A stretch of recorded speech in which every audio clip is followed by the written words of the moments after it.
Bonjour à tous et à toutes, aujourd'hui on se retrouve dans un nouvel épisode et aujourd'hui on se retrouve dans l'épisode numéro 62. Pourquoi tes émotions explosent en ce moment et ce que personne ne t'a jamais expliqué. Bon, en ce moment je suis hyper fatiguée, mais vraiment. Du coup en général, j'essaye d'aller au sport assez régulièrement. Et aujourd'hui, j'avais envie de te parler d'un truc que j'ai réalisé et franchement, ça m'a scotché. Surtout je l'ai réalisé à la salle de sport en plus. Si tu sais pas, je suis une ancienne sportive de haut niveau. En judo. Donc à l'époque, mon corps c'était vraiment une machine de guerre. Genre vraiment une machine. Tu te lèves, tu vas à l'école, tu t'entraînes, t'avances, tu manges, point. Il n'y a pas d'autre chose à faire. Tu n'écoutes rien. Pas ta fatigue, pas tes blessures, pas tes émotions. Tu performes, c'est tout. Sauf que cette fin d'année, je me suis rendu compte d'une chose importante. Mon corps, tu vois, il m'a attrapé par le col, il m'a dit arrête un peu de t'entraîner comme ça. Arrête de t'entraîner comme un homme. Là, je me suis retrouvée à la salle. Et il y a quelques jours, j'ai sauté des séances parce que j'étais pas bien, j'avais mon cycle hormonal, enfin voilà. Et puis, j'étais contente parce que tu vois, j'étais pas là à dire à me trouver des excuses. Ouais, là, j'étais vraiment très mal, j'étais fatiguée, ceci, cela. Non, juste, en fait, j'avais pas envie d'y aller, c'est tout. Il y avait pas de trouver une excuse en mode ouais, ce soir je devais avoir un apéro, je devais avoir un truc. J'ai arrêté de camoufler ça derrière des excuses, ceci, cela. Et c'est surtout que j'ai réalisé une chose importante, c'est que je ne m'entraînais plus comme un homme. Et quand je dis ça, je parle pas de genre, je parle pas de l'homme, tu vois, en question. Je parle du conditionnement qu'on a tous eu. Et surtout les femmes. En tant que sportive de haut niveau, je me suis entraînée d'arrache-pied pendant 15 ans de ma vie. Et en fait, on m'a surtout appris à taire mes émotions, à minimiser ce que je ressens, à faire comme si tout allait bien, à dépasser mes limites, parce qu'on m'a appris que ressentir c'était faible. Et tu vois, aujourd'hui, j'ai voulu arrêter de faire ce genre de choses. Aujourd'hui, je veux m'écouter. Et c'est ce que je veux te transmettre, en fait, dans cet épisode de podcast. Parce que j'ai pris conscience que plus d'une personne agissait de cette manière. Que j'étais pas seule, en fait. Et je sais maintenant que si je vais pas à la salle de sport, ou si je vais pas à l'entraînement, c'est pas que j'ai la flemme, c'est pas que j'ai autre chose à faire forcément. C'est juste mon système nerveux qui me dit « Hé, ma belle, c'est l'heure de prendre une pause. Écoute-toi un peu, s'il te plaît. » Et avant ça aurait été incapable pour moi de le faire. Il y a quelques années. Parce qu'on m'a conditionné, clairement, comme une machine. C'est-à-dire que tous les jours, j'avais entraînement, voire même 2 fois par jour. À la fin de la semaine, j'avais énormément d'entraînement. Et d'ailleurs, c'est ce pourquoi, en partie, j'ai arrêté le sport de haut niveau et le judo. Parce que littéralement, ça m'a dégoûtée. Parce que je me suis rendu compte, a posteriori, avec des années de recul, que finalement, j'étais pas moi-même. J'étais plus moi-même. J'avais perdu cette essence. J'avais perdu ce pourquoi je faisais ce sport. Je ne savais même plus pourquoi j'avais commencé le sport. Et tu vois, c'est parce qu'on m'avait fait taire petit à petit. Pour rentrer dans un moule, pour faire comme tout le monde, pour pas s'écouter, mais finalement c'est pas ça la performance. Et ça je m'en suis bien rendu compte par la suite. Et c'est exactement ce que je veux apprendre à mes futurs coachés dans ma future formation. C'est littéralement la base, savoir gérer ses émotions, savoir surtout nommer ton émotion. Qu'est-ce que tu ressens là aujourd'hui, à l'heure actuelle? Pourquoi tu te sens pas bien? Prends le temps de l'analyser, plutôt de la refouler et de la remettre sous le tapis. À un moment donné même, ça va exploser, je te le dis. Alors oui, c'était une introduction assez longue, mais pour moi c'est un sujet très très très très très important. La gestion de ses émotions. Avant d'entrer plus en profondeur dans cet épisode de podcast, je te le dis rapidement, mais je suis en train de créer ma formation et je cherche actuellement 3 personnes prêtes à travailler avec moi en coaching individuel. Alors si tu sens que c'est maintenant, que ça t'appelle, n'hésite pas à venir en message privé sur Instagram, à Pauline Solaire. On va aller plus loin sur la gestion des émotions, sur ta blessure d'abandon potentiel, sur ta dépendance affective, ta surcharge mentale, comprendre en fait littéralement ton chaos intérieur pour par la suite reconstruire une vraie paix qui sera la tienne, qui sera aussi de trouver ta mission de vie et d'être purement aligné avec ce que tu veux vivre dans ta vie. Et si tu as senti que ça a résonné en toi, n'hésite pas à m'écrire. Et dernier petit point qui est très très important, avant d'oublier, abonne-toi au podcast et mets 5 étoiles là où tu m'écoutes, parce que ça change vraiment ma visibilité et ça aide d'autres personnes. Alors peut-être que d'autres personnes comme toi veulent entendre ça aujourd'hui. Merci encore. Et puis bonne écoute. Alors on va revenir à l'épisode de podcast. Tout d'abord, qu'est-ce qu'une émotion? Alors on va pas commencer à rentrer dans les détails parce que j'ai déjà fait plusieurs épisodes de podcast, donc qui datent de quelques années évidemment, mais j'ai déjà fait un épisode de podcast sur l'émotion, donc je t'invite à aller l'écouter. Et il y a aussi l'intelligence émotionnelle. Bon, on va faire un épisode de podcast qui sera lié entre l'émotion et l'intelligence émotionnelle. C'est un peu un mélange de tout ça, donc je t'invite vraiment à les écouter, puis à revenir ici par la suite si tu ne les as pas encore écoutés. Si tu as déjà une notion des émotions, pas de souci, on va revoir ça ici. Une émotion, c'est juste un signal, un mouvement. D'ailleurs, c'est emotion. Emotion, en anglais, c'est energy in motion. C'est-à-dire que ça bouge, c'est un message, c'est pas un problème, ton émotion. Le souci, c'est que personne nous a appris à lire ces messages. Qu'est-ce que notre corps veut nous faire comprendre? Pour quelles raisons, en fait, on se sent pas bien? Non, on a juste catégorisé. On a catégorisé le fait que, ouais, la joie, le bonheur, rigoler, c'est cool. Et encore, ça, c'est pas des émotions rigolées. Mais la joie, c'est bien, il faut être dans cette joie, ce plus égale plus, cette positivité. Et par contre, au détriment de toute cette joie, il faut absolument pas tomber dans tout ce qui va être tristesse, colère, rancœur, tout ça. Non, pas du tout. Parce que c'est vu comme négatif. Alors que pas du tout. La vie est encore faite de haut et de bas et tu dois passer par toutes ces phases, sinon tu n'apprécieras pas le haut, évidemment. Et notre génération, on a grandi avec des parents qui nous disaient arrête de faire ta sensible, tu pleures pour rien, c'est pas grave, allez, sois forte. Moi aussi j'ai grandi là-dedans. Les émotions sont minimisées, elles sont ignorées, voire carrément ridiculisées et infantilisées. Et forcément tu deviens adulte, tu fais pareil. Et le souci réel, c'est pas l'émotion, c'est ce qu'on en fait. C'est d'ailleurs ce pourquoi je veux vraiment faire cet épisode de podcast. Alors là j'ai envie de te parler des 5 mauvais réflexes émotionnels, qui sont ultra fréquents. Comment travailler à ce niveau-là. Je te détaille tout par la suite. Et tu vas te reconnaître, c'est une certitude, parce que, voilà, encore une fois, c'est un problème de santé publique qui, pour moi, est pris très à la légère, voire même pas du tout. Et donc, il est grand temps de prendre soin de sa santé mentale, mais aussi de sa gestion de ses émotions. Pour moi, ça en va de sa responsabilité de savoir gérer ses émotions et surtout savoir reconnaître ton émotion plutôt que de la minimiser, voire de la refouler pour ne pas la scanner et se dire « Ok, ciao ». Sauf que quand ça va revenir plus tard, tu vas rien comprendre à ta vie et en plus de ça, tu vas te prendre un revers de plein fouet. Ça, je te le dis. Alors, les 5 mauvais réflexes. On va passer à la première. Bon, c'est la plus bateau. Minimiser ce que tu ressens, c'est rien. T'abuses. Ça, c'est le réflexe numéro 1 de toutes les personnes blessées intérieurement. Quelqu'un t'a mal parlé ?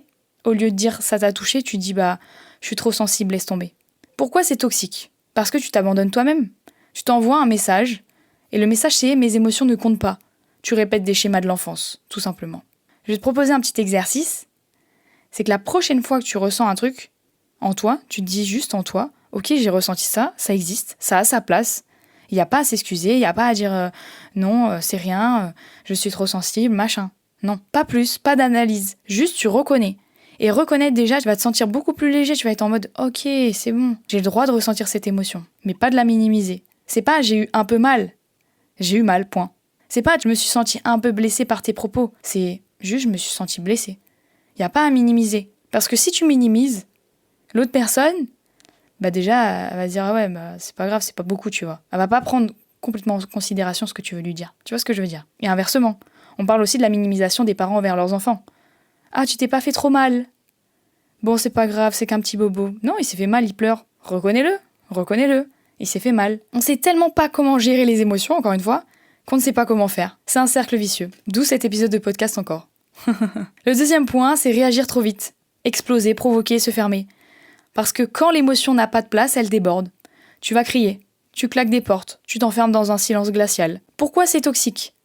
Tout simplement, tu vis pas l'émotion, tu la projettes. Je te propose un petit exercice là, pour la prochaine fois, quand tu sens que ça monte et que tu as envie d'exploser, que tu as envie de claquer la porte, tu as envie d'hurler. Juste, tu mets 30 secondes de pause. Pas pour te contrôler, juste pour t'écouter ton toi intérieur. Tu dis ok, on respire. Tu peux le faire en même temps que moi. Tu prends 3 grandes inspirations.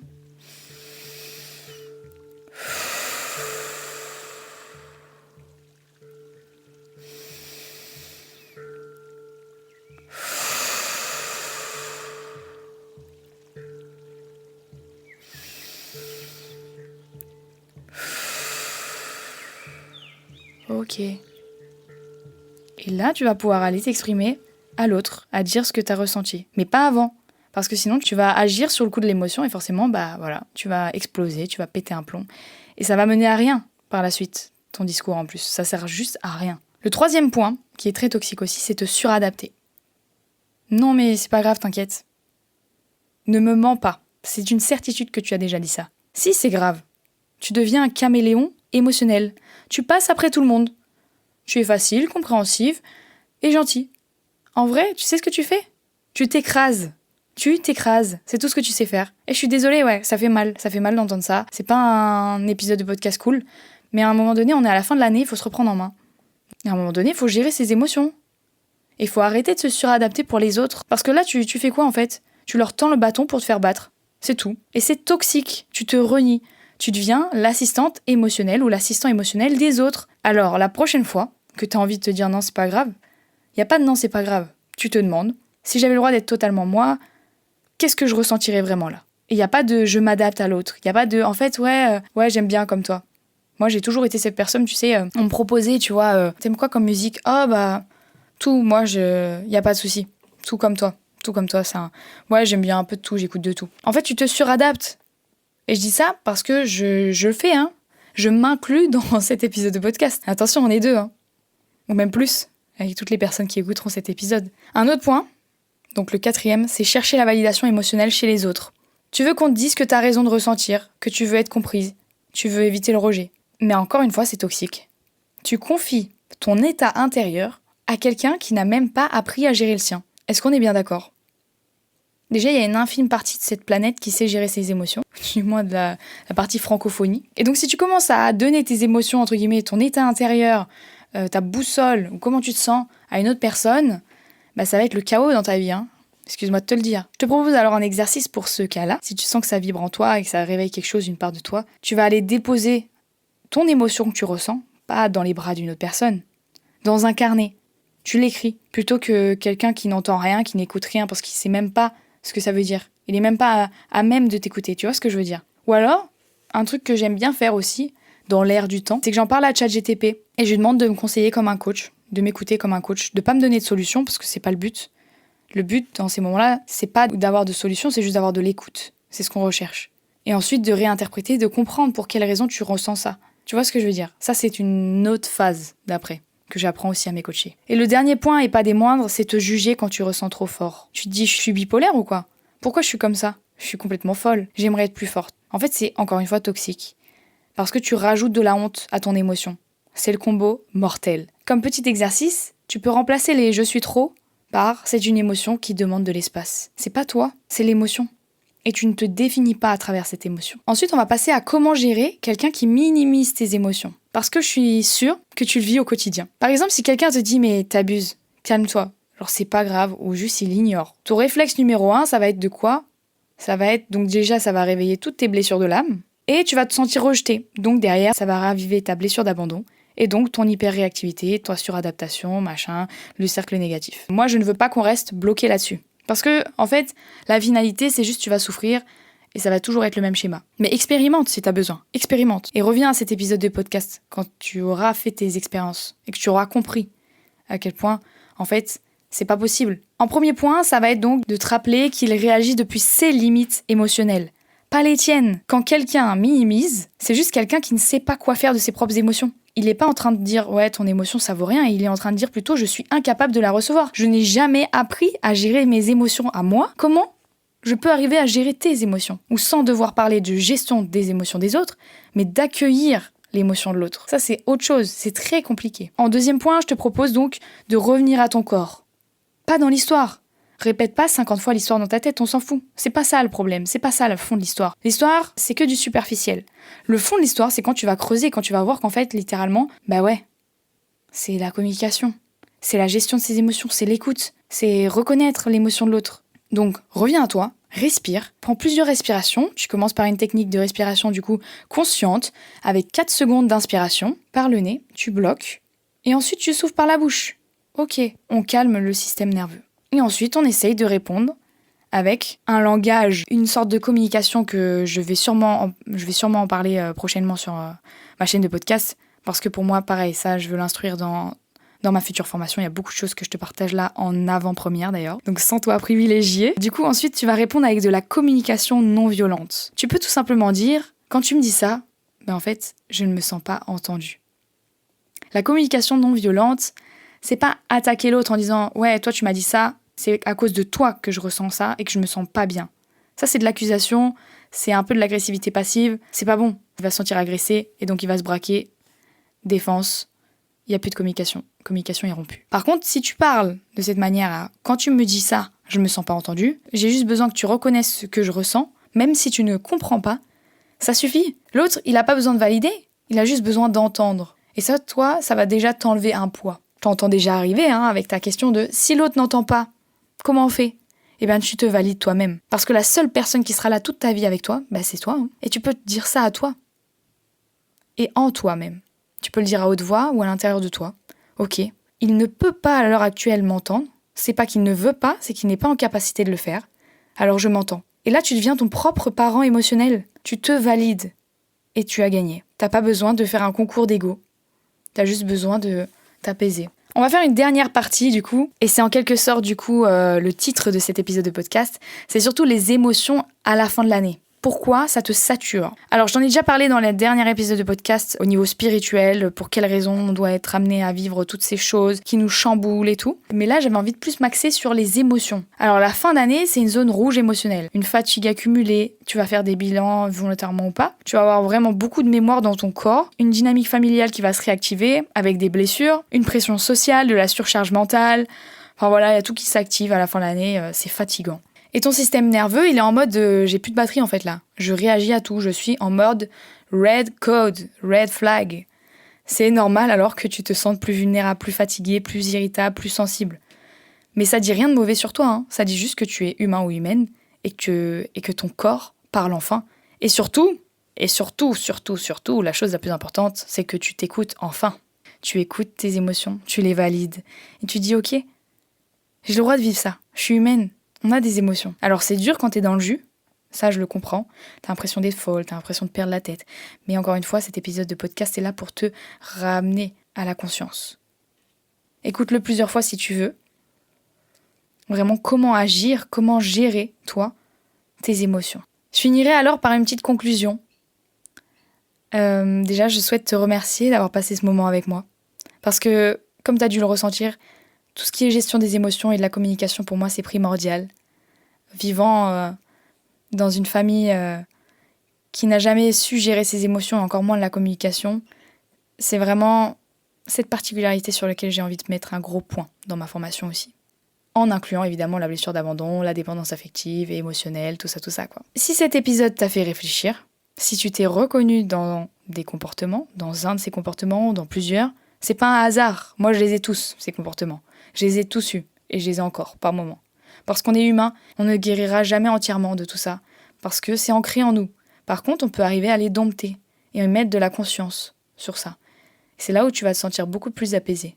Alors d'aujourd'hui, je suis en train de créer une formation vraiment profonde, très complète, très puissante. Et j'ouvre 3 places pour mes coachings individuels, pour toi qui m'écoutes. Si tu cherches à comprendre l'origine de tes émotions, pour quelles raisons tu ressens ça, pour quelles raisons en fait cette émotion est là aussi. Donc on va essayer d'aller chercher dans tout ce qui va être du transgénérationnel, donc remonter dans ta famille, est-ce qu'il y a eu des liens, est-ce qu'il y a eu des choses qui se sont plutôt ravivées. Toutes ces choses-là, comprendre et guérir cette blessure d'abandon. Pour quelles raisons t'as peur qu'on t'abandonne? T'as peur d'être seule. Sortir de cette dépendance affective, d'arrêter de projeter ta vie autour de l'autre et que l'autre soit ton tout, ton pilier. Et arrêter de te renier. Pour, par la suite évidemment, retrouver ta paix intérieure durable. Laisser la place aussi à créer de nouvelles relations. Une relation saine avec toi-même, évidemment, en commençant par toi. Puis, une relation avec l'autre. Que ce soit amicale, en couple ou familiale. Reprendre ta place, finalement. Si tu souhaites que je t'accompagne, n'hésite pas à m'écrire sur Instagram. Mon nom, c'est pauline.solaire. Et comme toujours, abonne-toi au podcast pour me soutenir et mets 5 étoiles. Parce que je te jure, ça change tout pour le référencement. Ça permet à tellement d'autres personnes de tomber dessus au bon moment. Je te remercie encore une fois d'avoir écouté cet épisode de podcast. J'espère qu'il a résonné en toi. Et nous, on se revoit dans 2 semaines pour un nouvel épisode de podcast. Et d'ici là, écoute ton corps, écoute ton cœur et prends bien soin de toi. Allez, gros bisous. Ciao, ciao.